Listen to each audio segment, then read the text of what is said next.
Assalamualaikum warahmatullahi wabarakatuh. Selamat datang kembali anak-anak di kelas TK. Oke, pada pertemuan kali ini kita akan belajar tentang diagram ya. Yang pertama yaitu diagram. Apa sih diagram itu? Diagram adalah suatu gambar yang menjelaskan data dalam bentuk angka pada suatu lembar kerja. Kemudian diagram itu digunakan untuk memudahkan kita dalam memahami informasi. Jadi pada diagram itu biasanya ada pemaparan ya. Pemaparan berupa data, berupa angka. Jadi diagram itu seperti bank data yang ada di kelas kalian ya. Baik itu berupa jenis kelamin, pekerjaan orang tua maupun umur ya.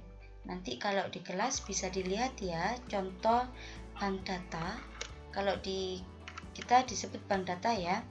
Nanti di kelas silakan dilihat bank data. Nah, bank data itu berupa diagram-diagram gitu.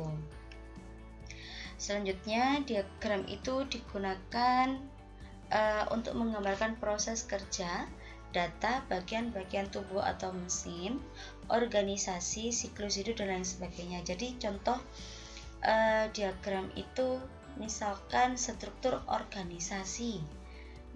Struktur organisasi kelas itu ada ketua, ada wali kelas dulu, kemudian wakil, kemudian ada wali kelas, ketua kelas, wakil, sekretaris, bendahara, dan si kebersihan, si keamanan, dan sebagainya. Itu biasanya dituangkan dalam sebuah diagram.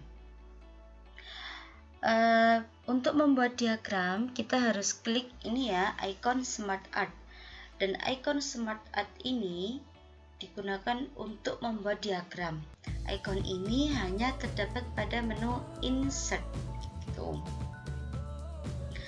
Selanjutnya di sini ada jenis-jenis pilihan diagram. Pada Microsoft Word, diagram itu pada umumnya ada 8 jenis.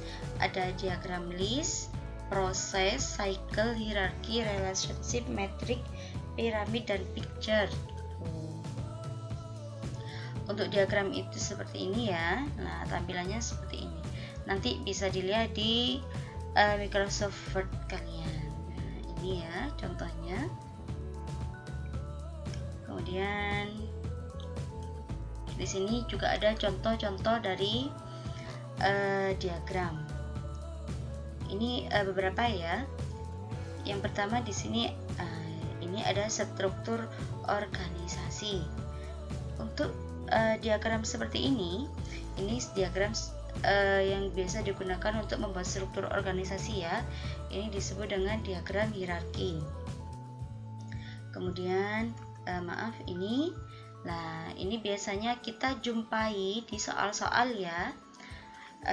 Ada berapa persenannya biasanya. Ini ada di soal. Nah, diagram ini disebut dengan diagram cycle. Selanjutnya yaitu ini ada diagram piramid. Diagram piramid itu bentuknya seperti segitiga. Ini bisa dicontohkan dengan piramida makanan atau rantai makanan ya. Pada rantai makanan ini di sini menggunakan diagram piramid gitu. Oke, itu tadi adalah contoh dari diagram beberapa ya, cuma 3 dulu. Selanjutnya nanti silakan dibuka lagi buku paketnya. Oke. Itu tadi itu tadi penjelasan dari Miss Hanim. Untuk selanjutnya silakan dikerjakan tugas yang ada.